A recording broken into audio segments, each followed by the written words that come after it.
You ask Tiger to solve. This deals with linear equations with one unknown. The final result is x equals 17. Let's solve it step by step. Group all x terms on the left side of the equation. Subtract 8x from both sides. Group like terms. Simplify the arithmetic. Group like terms.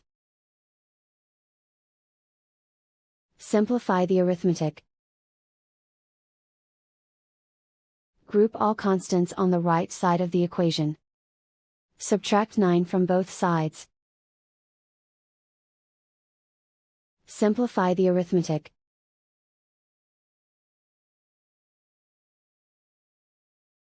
Convert the x into a positive number. Multiply both sides by -1.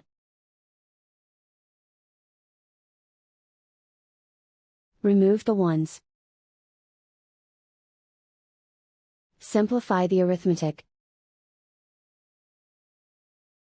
And so the final result is x equals 17.